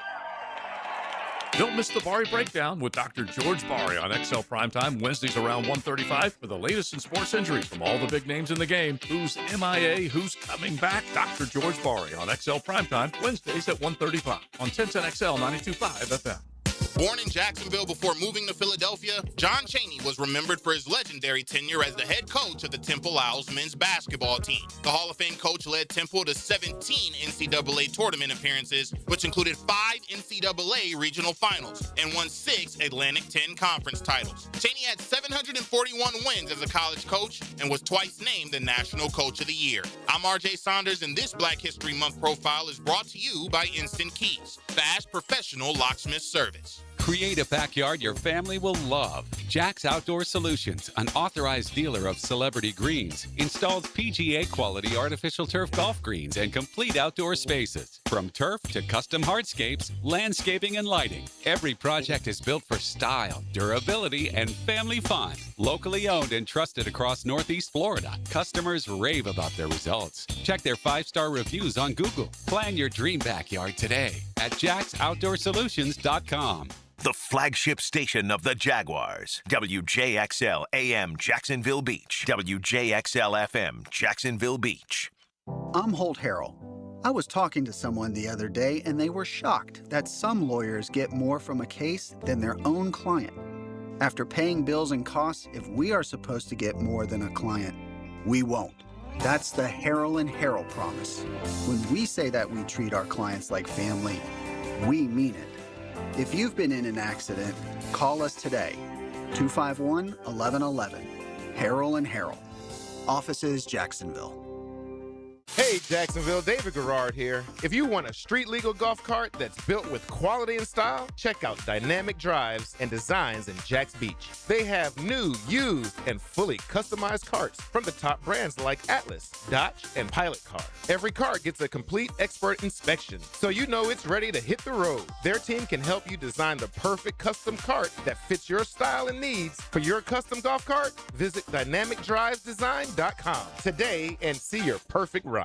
Attention men and women, if you would like to get your hair back, then you need to listen to some of our clients. John in Orange Park. IHRS showed me what was causing my hair loss and helped stop it. Call IHRS now at 904-777-IHRS. Find out how to grow your hair back with a free hair and scalp examination. Mike from Bay Meadows. I finally found the most experienced company who could restore my hair. Now I have hair where I had none before. Results guaranteed. Diane from Ponte Vedra. Now I have what lotions couldn't give me. Thick, beautiful hair. Find out why you're losing your hair and how to grow your hair back. Call 904-777-IHRS for a limited time free hair and scalp examination. Now my hair will grow for the rest of my life. Thanks, IHRS. Thank you, IHRS. Thanks, IHRS, for giving me my hair back. Hurry and receive a free hair and scalp examination and get 2 weeks of laser treatments for free. Call IHRS at 904-777-IHRS. That's 904-777-4477. Hairforme.com. I'm Max Fink with your 1010XL Southeast Orthopedic Specialist local sports update brought to you by Hull & Sons Plumbing. Ahead of free agency opening up in March, there's been a trade within the AFC South. The New York Jets have traded defensive end Jermaine Johnson to the Tennessee Titans in exchange for Titans defensive tackle Tavondre Sweat heading up to New York. Johnson was a first-round pick out of Florida State in 2022 and was a Pro Bowler for the Jets in 2023. It's 75 degrees at 5 o'clock time and temp brought to you by Bueller Air and Plumbing. Stay cooler with Bueller. 1010XL, presented by Farah and Farah, exclusive injury law firm of the Jacksonville Jaguars. When it's game time, Farah doesn't flinch. Here's another call on the 1010XL hotline, driven by Key Buick GMC, home of the lifetime powertrain warranty. Time now for the tour update with Players Championship Executive Director Lee Smith. Keep an eye on this one. Presented by Sunshine Turf, the highest quality artificial turf at affordable prices. Welcome back to the Frangie Show. Frank on vacation this week. He'll be back with us on Monday, but we've got Hacker here with us, and it's our pleasure to welcome in Lee Smith, Executive Director of the Players Championship. Lee, we're getting close. I can sense it. I can smell it. What do you do this week? What's the point of emphasis as you get ready for the Players Championship? Yeah, thank you, Hayes, and thanks for having me. It's we're crossing T's and dotting I's. As you can imagine, the golf course is closed, so repairing a little of the freeze damage and some of the landscape and flower areas. The playing surfaces are going to be really, really good, and I think people that come on site will be certainly opportunity to appreciate the condition of the playing surfaces as well as the fan areas. But just tightening up on details more than anything, getting a lot of our food truck partners and catering partners and finalizing furniture install and a lot of things. The teams out in the trailers working really hard right now. Lee, I know I ask you this every year, but it never ceases to amaze me. Just when you think the players literally has it all for the fan experience, you guys seemingly add something awesome every single year. What's in the works for 2026 to tell people about when they head out there that maybe they haven't experienced before? I'll tell you what, Hack, it is. It's one of those things that we take great pride in obviously building new experiences for the fans that appreciate and consume the tournament on site, as well as throughout our broadcast, adding new technology and a lot of different things. But a couple of items to note as it pertains to our players, and maybe even a little bit of the media that's on site, as well as the caddies. We're actually building a Chipotle experience for them. So above and beyond player dining, they'll have a choice, as our athletes will have a choice to maybe one day have a sneak day, a cheat day, and work in Chipotle. For our fans that have our clubhouse tickets, we're actually building a steakhouse on site in a temporary venue. We'll have 6 days of reservations and a la carte, and sourcing meats from New Zealand and building a great menu for a steakhouse experience. That'll be our first time doing that. We're going to be flying 4 drones throughout the broadcast and really capturing the competition as well as fan footage and a lot of things. And then probably maybe most notable for all the fans on site is we have a wayfinding solution that is really an interactive map of the entire property that really will serve as your almost like the GPS for your car. And you can arrive, and if you want directions to the 13th hole, you're able to find where Rory McIlroy is. It'll tell you to walk this cart path 800 feet, take a right, walk this way, take a left, and you'll be there in 8 minutes. So it's one of those things that's really a technological advancement for us, and I hope really a big-time enhancement for the fan experience on site. That's going to be fantastic. I cannot wait to utilize that. Obviously, a huge event at Riviera this past week. Jacob Bridgman takes it. What'd you see out of Bridgman? What kind of player comp do you have with him? And is this the start of a nice run for Bridgman in terms of becoming more of a well-known name among casual golf fans? Yeah, I think the great thing about Jacob Bridgman is, really tells the story, Hayes, about the meritocracy and really the regeneration of talent on the PGA Tour. I mean, if you think about, he's been a professional, in 2022 at Clemson. He, finished very high on our PGA Tour U standings, finished second, I believe, which got him Korn Ferry status. Then in 2023, he finished in the top 15 on the Korn Ferry, which got him PGA Tour status. And then in 2024, he finished 114th or something like that on the PGA Tour to get him better status for 2025. And then in 2025, he finishes in the top 30 and makes it to the Tour Championship, and then obviously wins this year. I mean, I think that really tells the story about the determination that a young man like that has. And it probably didn't hurt that one of his best friends is Chris Gotterup, who has been on a heater lately, that probably instilled some confidence in him. And so, look, he certainly, it showed how hard it is to win out there, that it looked like a walk in the park for a while, and then all of a sudden he ends up winning by 1 over 2 guys. But, yeah, I think the opportunity to take some confidence away from that and away from winning, but then also finishing in the top 30 last year and making the Tour Championship, I think there's really a high upside for Jacob Bridgman going forward. Lee Smith, the executive director of the Players, with us here on 1010XL, and it was cool to see Trevor Lawrence kind of do a video congratulating him. Of course, Jacob is a Clemson alum. Speaking of other golfers, Lee, I hear the promo running about the Players as we welcome back Brooks Koepka. How big is that for the tournament this year to get Brooks back in the field?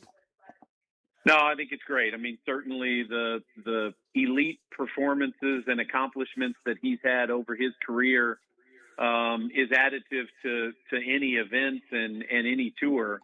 And I think the opportunity to create the returning member program and bring Brooks Koepka back to the PGA Tour is kind of a signal of the bold thinking that Brian Rolap and others leadership here has, and certainly now bringing Brooks that hasn't necessarily performed all that well on TPC Sawgrass and the Players Stadium course here in the past, but I expect him to use the Farmers and Waste Management and now this week Cognizant to knock the rust off a little bit, and certainly he's going to have a determination to play well. So he's very additive to our field, and certainly we look forward to having him.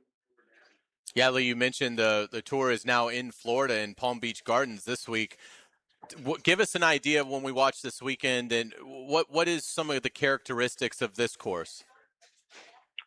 Yeah, I think lots of water, and the golf course has been overseeded versus previously being played on Bermuda at this time of year. And so I think you're going to see a lot more birdies, depending on obviously what the weather provides. It sounds like maybe there's a little bit of rain coming in over the weekend, but obviously with a couple of really, really good rounds today, I don't think it's going to multiply by 4. But I think it is a golf course that you're able to make some birdies if the winds stay calm. But the bear trap coming down the stretch, those last 3-4 holes. From about 14 to 18, and then the bear trap right there in the middle with a couple of par 3s surrounded by water. It's going to be one of those that's going to be even tougher to win, maybe than last week. Somebody coming down the stretch with a 1-shot lead or a 2-shot lead. I think it's going to be must-see TV, especially for those last 3 or 4 holes. Absolutely, Lee. Great insights as always. I know you've got some tickets to give away for Wednesday's practice round. Can you give me a number between 1 and 7, please, sir? Let's go with 2 today, Hayes. All right. I like it. Caller number 2, 641-1010. You are going to the Players Championship for Wednesday's practice round. Lee, we certainly appreciate it. Can't wait to see you in a couple weeks out there, and we'll look forward to talking with you next week. Absolutely. Thank you, guys. All right, Lee Smith, Executive Director of the Players Championship, does such an outstanding job. And again, we're getting so close to being out there for the Players Championship. That Friday afternoon at the Players Championship, it's the greatest 4-hour social event in the city all year long. Yeah, there's no doubt. It gets better every year, and it's hard to believe. You realize it'll be 25 years since the Better Than Most putt. Wow. Here in 2026, that Better Than Most putt was in March of 2001. That's amazing. A quarter century since Tiger did what he did on that Saturday afternoon on the 17 green. Yeah, that's a great point. What a moment. What a moment. Hopefully we'll have some more moments for the Players Championship this time around.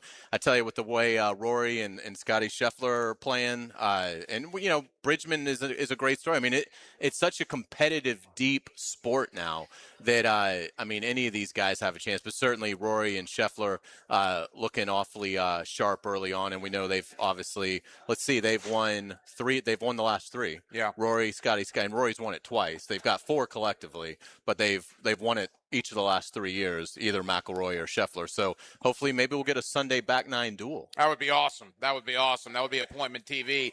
By the way, we got 40-yard dashes going on up in Indianapolis. All right. We got things happening. David Bailey, that kid from Texas Tech that's a projected top 10 pick on the defensive line, just rattled off a 4.51 40-yard dash. Wow. 4.51.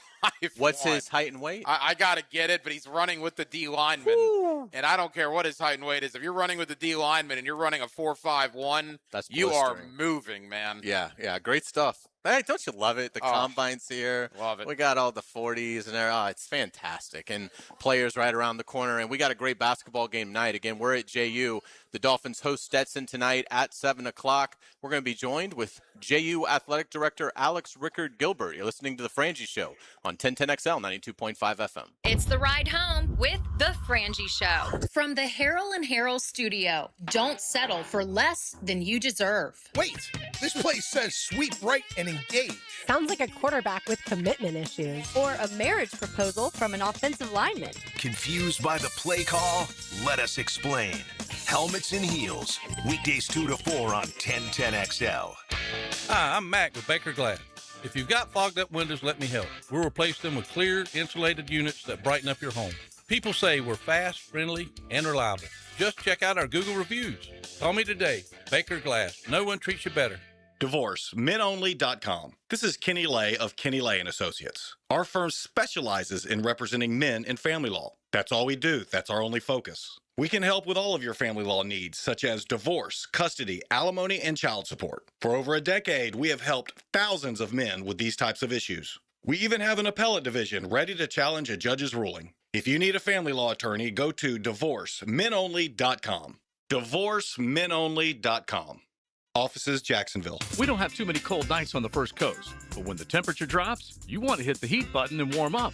That's where Florida Home comes in. They're the AC experts in Jacksonville, and the importance of keeping your heating system in good working order is really important. If it stops working when it gets cooler, Florida Home will leap into action and provide you with the best solution. Heater and heat pump repair service and new system installation. They do it all. Just call Florida Home AC at 777-4300, the official heating and AC partner of the Jaguars. Patrick Young here, a.k.a. the Big PY, and you know I love my Florida Gators. Now you can hear my Gator basketball instant reaction following each Gator Hoops game. Look for my takes on the social channels of 1010XL, brought to you by VanguardSportsLeagues.com. Next time you head into a Gate convenience store, look for Form Energy Drink, designed to provide energy, hydration, and focus, straight from Dana White and AB, celebrating those who embrace grit, discipline, and resilience in their everyday lives. Check out Form Energy at a Gate convenience store. Frank Frangie here, and Big Chief Tire makes it easier than ever to get the tires you need with the Big Chief credit card. No annual fee, low monthly payments, and great promotional financing. Plus, you get free flat repairs and rotations, and right now, $50 off your first purchase when you sign up. I love how simple they make everything. Visit WeKeepJacksRollin.com to apply for the credit card and get the tires you need today. That's Big Chief Tire. Northeast Florida's highest-rated residential home electrical contractor is American Electrical, providing unsurpassed quality in Duval, St. Johns, Clay, and Nassau counties. No matter your electrical problem or project, large or small, American Electrical will get it done at a price that's right. High-quality electrician, that's who they are. Trusted company that's been on the First Coast for decades, proudly serving the community while being a big part of the community. Call American Electrical for all your electric needs at 737-7770. Wired right at a fair price. Hacker here. We're rolling towards March, and for most people, that just means better weather and more golf. For me, 2 years ago, this time of year was a life changer. Honestly, it felt like a lifesaver. That's when I started Awaken 180, and in 1 month, I was down 35 pounds. 2 months, 50 pounds. And no, it wasn't magic. It wasn't some miracle shot. I tried the meds. I tried the cutting carbs. I tried convincing myself I was fine. None of it stuck. Awaken 180 wasn't a trick. It was a solution, a real plan, a coach who didn't let me drift, and the weight just melted off. That's the only way I can describe it. And here's the best part that matters. It stayed off. I'm not bracing for it to come back. I've kept my 122 pounds off for well over a year, and it stayed gone. Have 35 to lose? Cakewalk. 50? Simple. If March for you is just another month, fine. But it could be your turning point. It was mine. Awaken180weightloss.com. Want a one-stop shop when it comes to commercial or residential construction? Then pick Preferred Builders. They should be high on your list. Over 70 years of construction experience combined with exceptional product and service warranties. They've got a team ready to tackle any size project. In fact, they built their business in Duval by offering superior work at reasonable prices, and reputation over time means something. Honest and knowledgeable, reliable and responsive. Be sure and put Preferred Builders into your game plan for your next construction project. That's Preferred Builders. 1010XL, presented by Farah and Farah, exclusive injury law firm of the Jacksonville Jaguars. Focused, fueled, fearless, Farah. It's a Stanley Pools Thursday on The Frangie Show. Since 1988, the experts in pools, pavers, screen enclosures, it's Stanley Pools. We certainly appreciate our friends at Stanley Pools. Welcome back to the Frangie Show. Frank on vacation, but he will be back on Monday. But we are having a great time out here at JU, this gorgeous campus on a beautiful day. We've got the river. We've got beach volleyball going on. It's just a vibrant campus, and we're certainly pleased to be joined by Alex Ricker-Gilbert, JU's outstanding athletic director. It's great to see you. First off, thank you so much for the swag. You're always so nice. You always bring us something, a great shirt today. We certainly appreciate it. It's great to see you. Glad to be here. Thanks so much for you guys always coming out to our campus and doing your show. And I know we got a UNF co-host here, so I had to bring a T-shirt for him. Yeah. We certainly appreciate it. Obviously, big game tonight. You know, Stetson coming in, again, 7 o'clock, come out, watch the Dolphins. Jordan, it's interesting because Jordan's proven that his teams play the best at this time of year. So even though it's been kind of a difficult stretch these last 3 weeks, this is the time that normally Jordan's teams really start to peak. Yeah, it's a night for us. And honestly, there's nobody in the league that has, obviously record-wise, Austin Peay looks to have created some separation with Central Arkansas, but it's all pretty even. Maybe as much parity in this league as the 10 years that I've been the AD. And so we could finish anywhere from 6 to 11 based on these next two games. And you're right. I mean, Jordan's fifth year.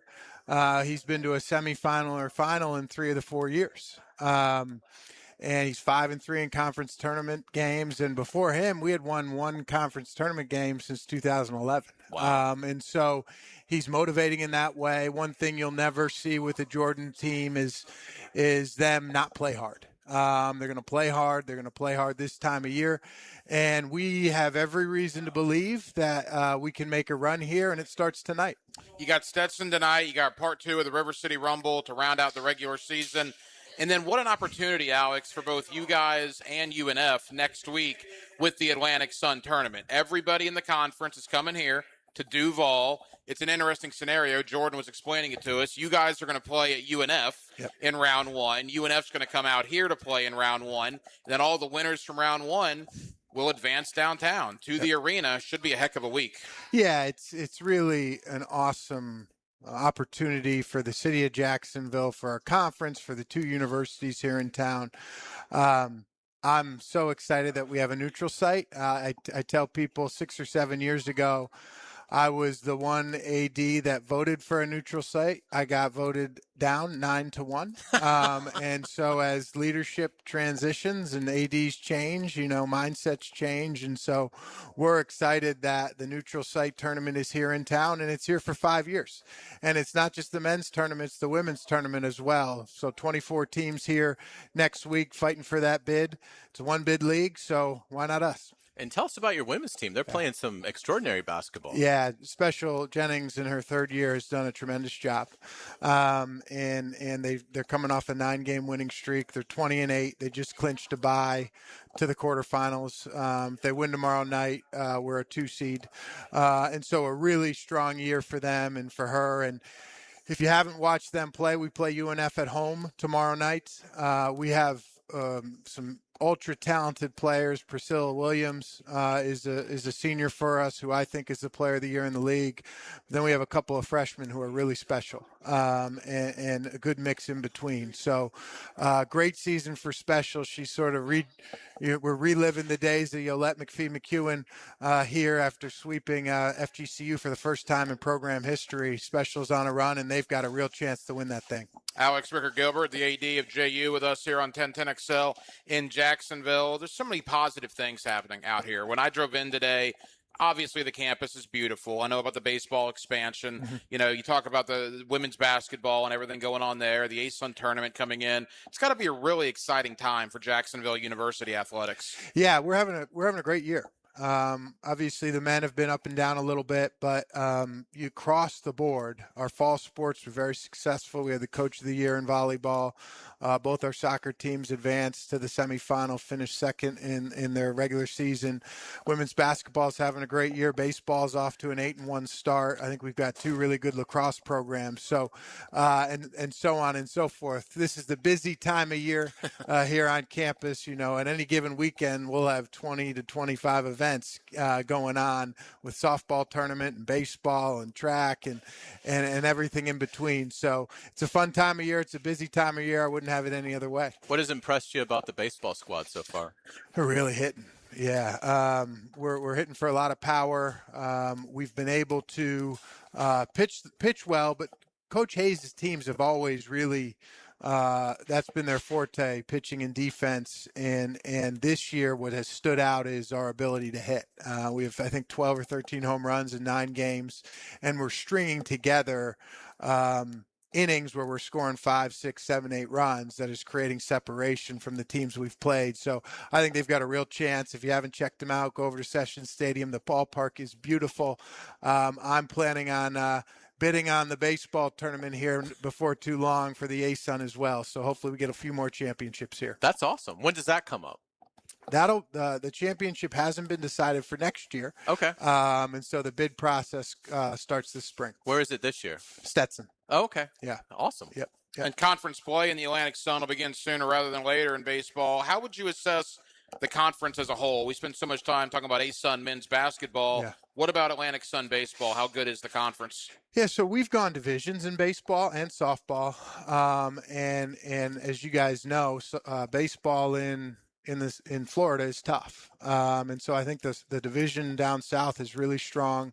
With FGCU and Stetson and Jacksonville and UNF. UNF's new coach has done a nice job building that program. And then up north, Austin P has really dominated the last few years, winning 40-plus games and winning the regular season title. So they've challenged as well. But the strength has been in Florida, and we hope it stays that way. Absolutely. What's been the reaction to the facility upgrade at baseball? People have loved it. Okay. Our alums have come back and really enjoyed the experience, the watchability. We brought the fence in a little bit, and Daniel Murphy's happy about that for the hitters, and Austin Hayes is happy about that for the hitters. I don't think that has anything to do with why we're hitting more home runs, but it's center field's in about 10 feet, and the corners are in a little bit too. So it's been fun. We've had great crowds, and the boys are playing well. As an athletic director, you got to take care of today with an eye on tomorrow.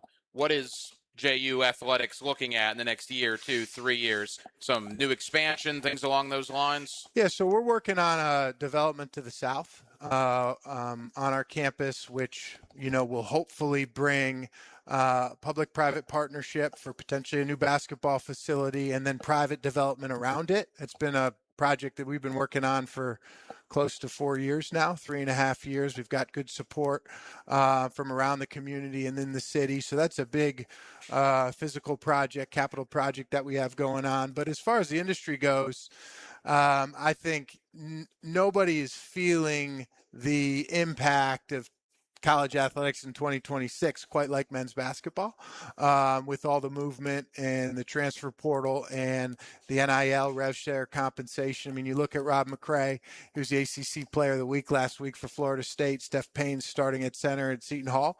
And so we're constantly talking about the roster for next year. It used to be you wouldn't do that till the end of the season. But now it's an everyday conversation on how we build this thing, how we can continue to be competitive in the space.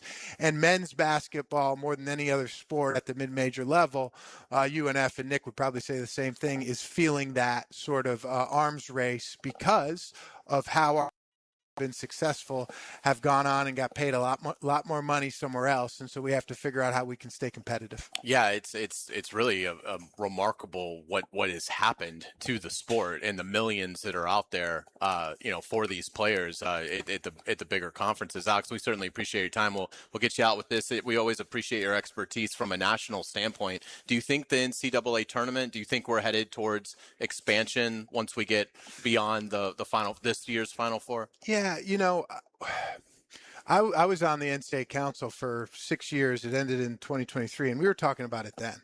And those conversations started then. I imagine at some point in the near future it will expand. I think it's a hard tournament to mess with. But I think for a lot of reasons it could make sense. And look, I'm not naive. If the powers that be at the SEC and the Big Ten and the power conferences want to expand it, I'm not going to go down kicking and screaming. We have to adjust and evolve with what they're doing as partners and what they want. What I will say with the NCAA tournament, what I'm worried about going forward is a lack of upsets. Everybody loves the Cinderella. You noticed last year there weren't many. Right. I hope I'm wrong, but with the sort of the separation of talent at the highest level and the additional 2 scholarships now that you can give, 13 to 15, I think that creates even more space there. I'm hopeful that there's still the Cinderella, but I think the likelihood of that is smaller. Yeah, it's great stuff. Tonight, Stetson, 7:00, and I'm assuming if people want to come, that they're available. Yeah, tickets available. Right, big one against Stetson. We're fighting for spots in the standings. We lost a tough one to them down there, and we're hopefully going to pay them back. Great stuff. Thank you so much for your Thanks, time. guys. And certainly appreciate the swag. When we come back on the Frangie Show, we'll talk about the Gators. What's the worst case scenario now for Todd Golden and his team in terms of seeding? We'll do that next. You're listening to 1010XL 92.5 FM. The Frangie Show from the Harold and Harold studio. Don't settle for less than you deserve.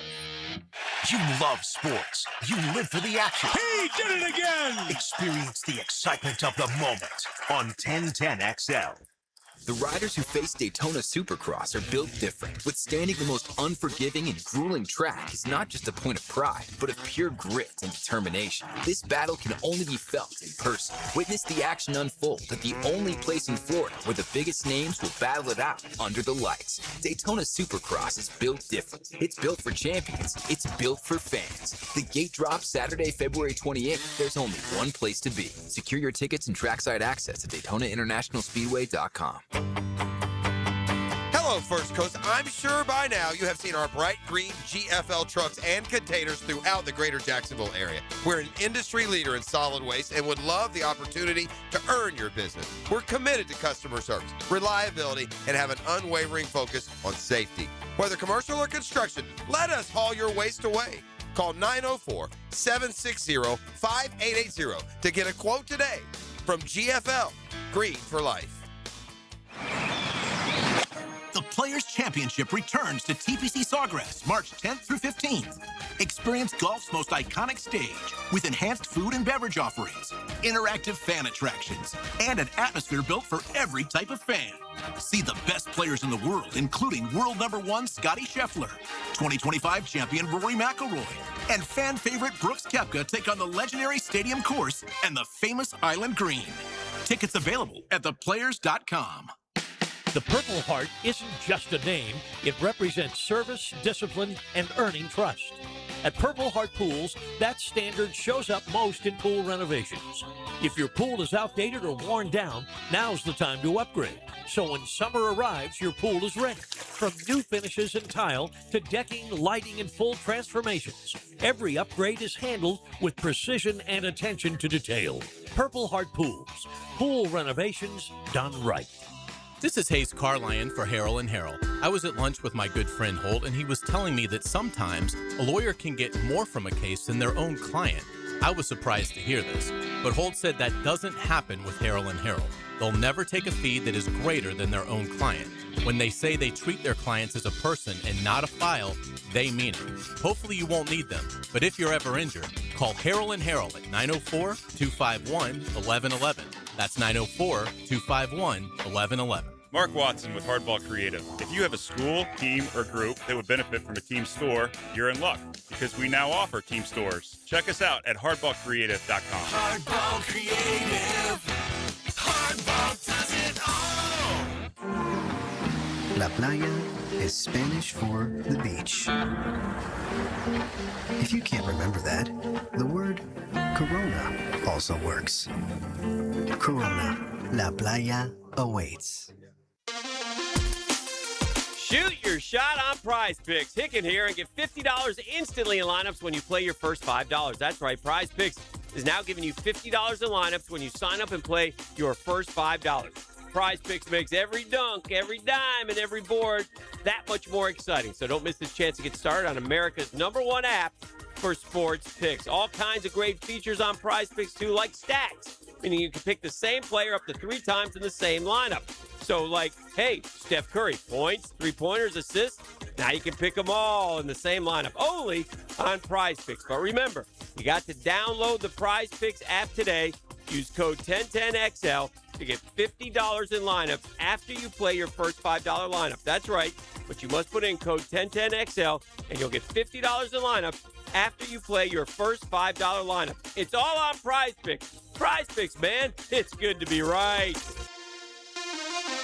1010XL, presented by Farah and Farah, exclusive injury law firm of the Jacksonville Jaguars. Still present, ready. Farah doesn't flinch. Now, the Monahan's golden moment. Monahan Jewelers in Atlantic Beach, your local family jewelers.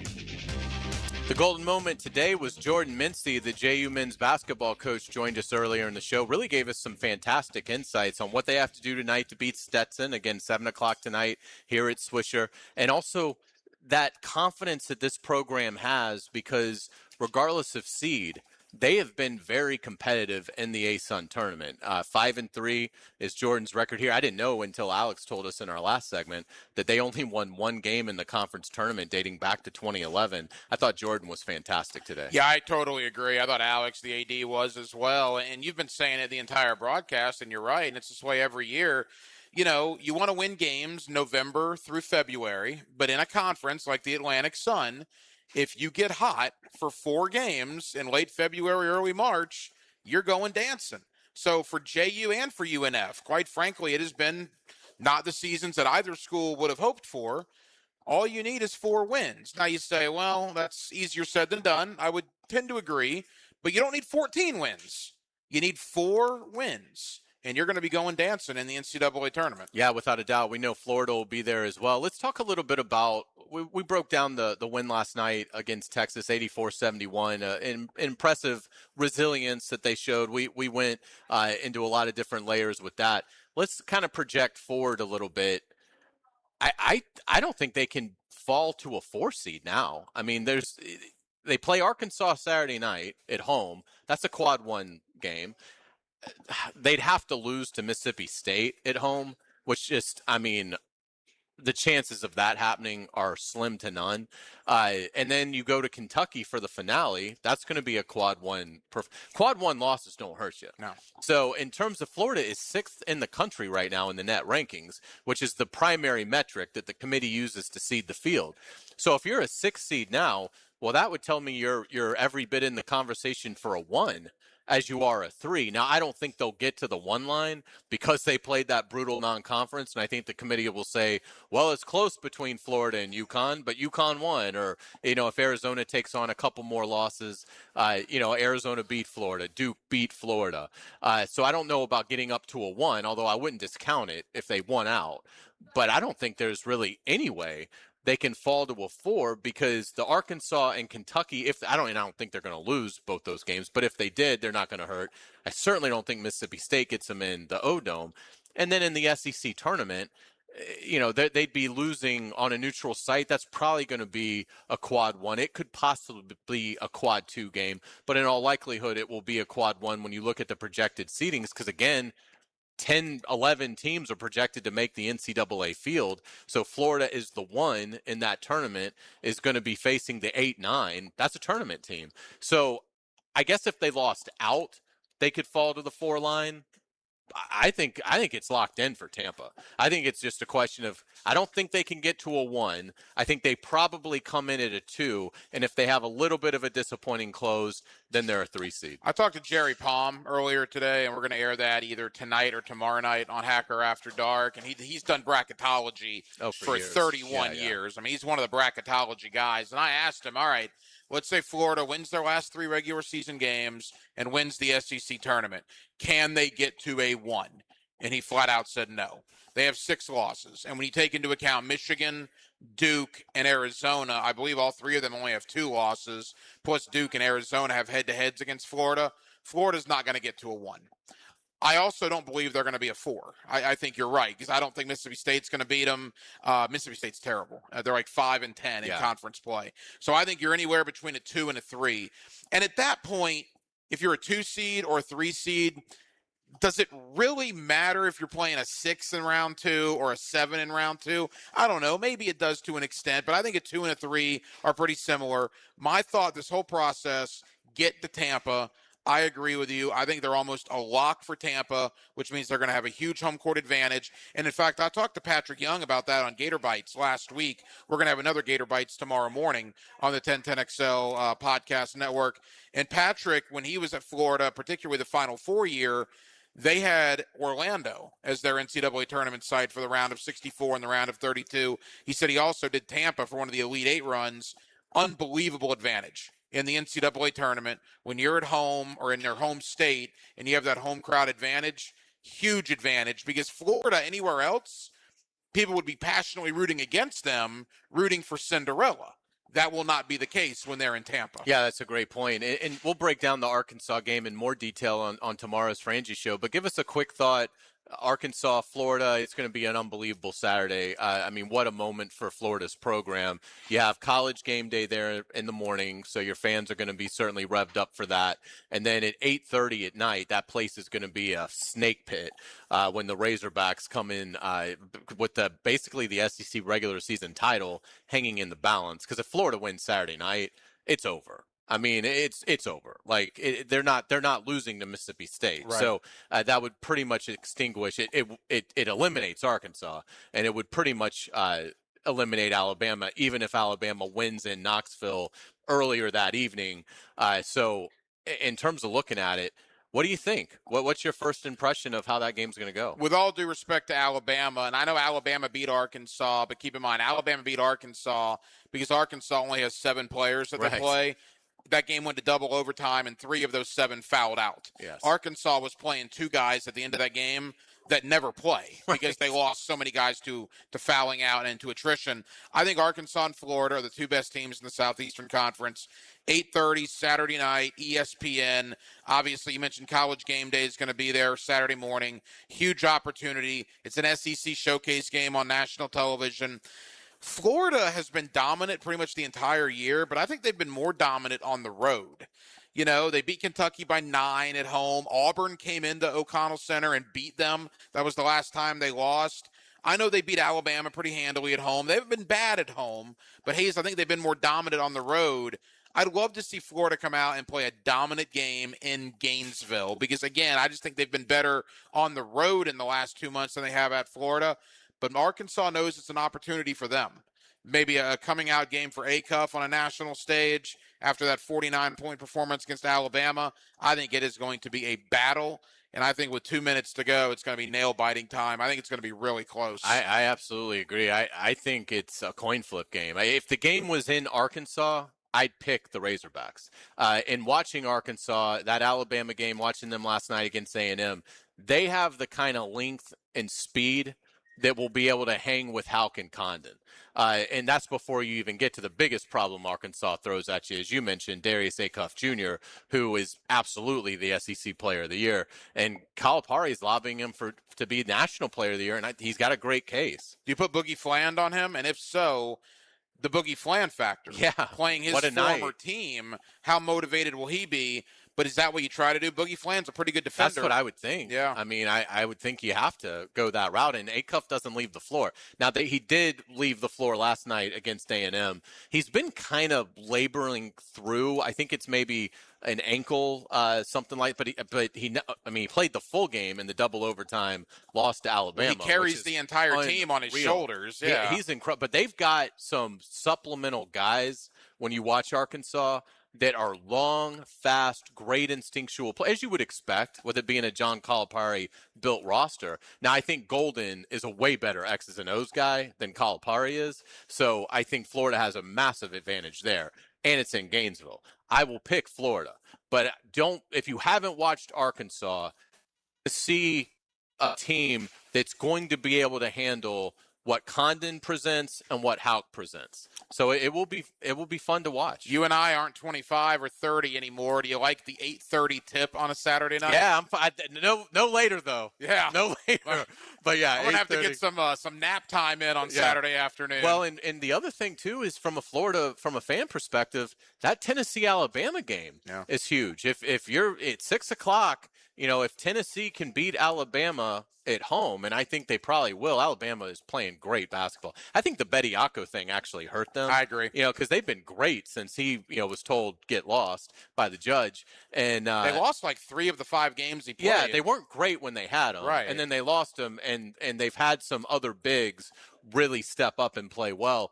But I like Tennessee in that game. So and again, Florida will know. Florida's fans will certainly know, are you playing for the SEC title against Arkansas? Now, if Alabama wins on the road, you are not. You're just playing to maintain your advantage. But it could be a clinching scenario for the Gators. Well, as you alluded to earlier, the Gators have not won an outright regular season title since 2014. My guy Patrick Young, again, he was the SEC Defensive Player of the Year in 2014. You think about how good Florida's been in those 12 years, including last year winning the national title. And they have not won an SEC regular season in the 12-year period. It really is amazing. It's a phenomenal accomplishment if the Gators are able to get it done, and they're obviously in outstanding shape to do so. When we come back on the Frangie Show, we will hand it off to Rick Ballou. We will also find out what Hacker has coming up. You're listening to 1010XL 92.5 FM. The Frangie Show from the Harrell and Harrell studio. Don't settle for less than you deserve. This is Brent Musburger's Visa in Action update on 1010XL. Brought to you by Duck Duck Rooter Plumbing, Septic, and Air Conditioning. When you're stuck, call the Duck. Proud partner of the Jacksonville Jaguars. The odds are tightening up for the NBA's regular season MVP award. Oklahoma's Shai Gilgeous-Alexander and Denver's Nikola Jokic are at risk of not qualifying for the award due to an NBA rule that says you cannot miss more than 17 games to qualify for postseason awards. Currently, Shai Gilgeous-Alexander is minus 125 to win the honor for the second straight year, and Jokic is at plus 310. Jokic has already missed 16 games this season. He'll be ineligible if he sits out 2 more, while Gilgeous-Alexander was ruled out for Wednesday's game against Detroit, his 11th missed game of the season. Progressive helping veterans drive their lives forward. More info, keystoprogress.com. I'm Tony Desiri with your Visa in Action update on 1010XL. Lauren Brooks here for Terminix. When mice and rats show up in your home or business, they can be a real pain. You need them out fast, before they have time to multiply. Terminix knows how to shut down rodents and will keep them from coming back to wreak more havoc. When rodents show up, so does Terminix. Don't live with a rodent problem, Terminix it. Visit Terminix.com today to schedule a free inspection online just like I did. That's TERMINIX.com. TERMINIX.com. Attention sports fans! Are you ready to take your game to the next level? Look no further than Best Bet. You can bet anywhere, but you'll definitely win here. Experience the thrill of sports like never before. With all the big games broadcasting live on our big screens and a menu stacked with your favorite foods and refreshing drinks, you're sure to find your winning ticket. Bet anywhere, win here, only at Best Bet. Visit bestbetjacks.com to learn more. That's bestbetjacks.com. The Jacksonville Icemen are in town for a pair of games this Saturday and Sunday. Saturday, it's Military Night, presented by the Nimnick family of dealerships, as we honor our military, and the Icemen wear special themed jerseys. Then, Sunday at 3, it's a Publix Family Fun Day. Take a shot on goal on the ice after the game. Tickets at Ticketmaster, JacksonvilleIcemen.com, or call 904-602-PUCK. Iceman hockey is #Sub-Zero. Quality work is sometimes hard to come by these days, and if you want quality and a fence that'll last, make the call to Duval. Duval Fence, that is, a good Jacksonville company with good Jacksonville people committed to quality service. If you need a fence for your home, for a business, anything, just call Duval Fence at 260-4747. Give them an idea of what you're looking for, and they'll take care of the rest. Property fence, privacy fence, pool, or pets. Make sure you call Duval Fence today. Hey, it's Matt Hayes. I'm celebrating a little anniversary this week. 2 years ago, I hit my goal weight with a Waco 180. 40 pounds gone, and now I know it's not 100 plus like Hacker, but 40 was my number. That was the weight holding me back, slowing me down. And the best part? Free maintenance for life. That's the difference. I didn't do it with meds, didn't do it with side effects, didn't rely on a shortcut that I had to stay on forever. I did it with a plan, awesome coaching, and learning how to eat in a way that actually works in real life. Awaken 180 knows you travel, knows you eat out, knows you have cravings. A real-life plan for real-life people. Maybe your number's 25 pounds. Maybe it's 40 like mine. Maybe it's over 100 like Hacker. Whatever your number is, we're proof you can reach it and keep it off without putting something in your body you don't want there. Awaken 180 works. Get your number at awaken180weightloss.com. That's awaken180weightloss.com or call 844-346-1800.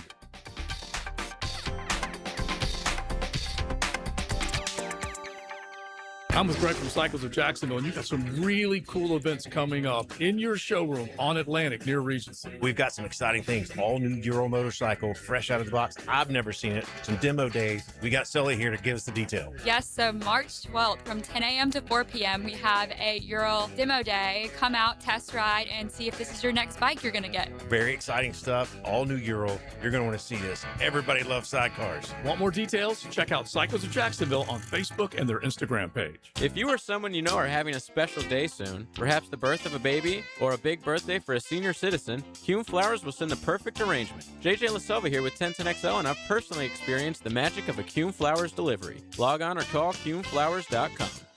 Covering the First Coast and ready to help when you need it, that's Rebound Rehabilitation. With a dozen locations, they're easy to get to, and they'll get you back in the game. Sports injury, workers' comp case, or auto accidents, you name it, they can help. Check out reboundrehab.com. 1010XL, presented by Farah and Farah, exclusive injury law firm of the Jacksonville Jaguars. When it's game time, Farah doesn't flinch. Now, the 2-minute drill is driven by nobody but Nimnick. Nimnick Chevrolet on Cassett Avenue and Nimnick Buick GMC on Phillips Highway. Rick, the combine is certainly starting to heat up. We're getting the measurements. We're getting some times on the field. Ruben Bain, what do you think about him as a player? Does the arm length, is that a concern for you, or do you see a dominant NFL player? Sorry if I'm a little distracted. I'm watching the wave drill right now, and I want my 330-pound defensive lineman to be able to turn around and run 50 yards downfield. Kind of like Tony Baselli. Remember the pick, and Baselli got him, and that was back in the mid-'90s, and the great clip of Larry Allen chasing down someone. But anyway, they're working that right now. Here's where I am with Ruben Bain. I think he's the best defensive player in America, and that's really saying something because David Bailey tested incredibly today, and he was also productive this year at Texas Tech. But it's just nice to know that Trent Baalke's not here, because if he was, he would automatically would have flagged him, wouldn't have drafted him, even if he was an undrafted player and brought him in as a free agent, unless, of course, he tore his ACL in the next couple of weeks, then possibly Baalke would make that move. But no, Ruben Bain could fall. I think it comes down to simply, how do teams look at him? Do they trust the tape and what he's done on Saturday? And I want to believe that that's what James Gladstone and this organization is doing. Or is it a Baalke-only evaluation when it comes to measurements and it comes to the science? If it's that, he's going to fall quite a bit. Yeah, absolutely. Rick, what you got coming up tonight? We got a whole heck of a lot. We're going to keep everyone updated here on certainly the Combine. The NFLPA numbers have now leaked. You knew they were. This is so amazing to me. I mean, as brilliant as these owners are, they really lack complete, total common sense. It took no time for this stuff to be completely outed by more than the 2,000 people who have access to it. So some really good marks for the Jaguars. We'll get into that. Got a little bit of golf coming up as well. Should be a lot of fun. Great stuff, Rick. We'll be listening. Thanks so much. All right, Hacker, what do you have coming up? Yeah, Hacker After Dark, 8 o'clock tonight. John Shipley, Jaguars on SI, is going to join me. Also, Chad Forbes at NFL Draft Bites on social media. A lot of Combine talk, as you can imagine, this time of year with the Combine in full swing. Great stuff. Certainly appreciate it, man. Thanks for hanging out. We got one more day tomorrow. You ready? Hey, as always, appreciate it, brother. I'll see you tomorrow. All right, that sounds great. We certainly appreciate our friends at JU for having us out. Again, the Dolphins hosting Stetson at 7 o'clock tonight. Come out, watch JU. It's a big game for the Dolphins as they try and build some momentum before next week's ASUN tournament. That's going to do it for us. We appreciate Jordan Mincy joining us. We appreciate Alex Rickard-Gilbert, Lee Smith joining us. For Tom Champion, for Hacker, for JJ La Selva, I am Hayes Carline. For the vacationing Frank Frangie, we will see you tomorrow. Stay tuned. Rick Ballou up next. You're listening to 1010XL, 92.5 FM. The Frangie Show from the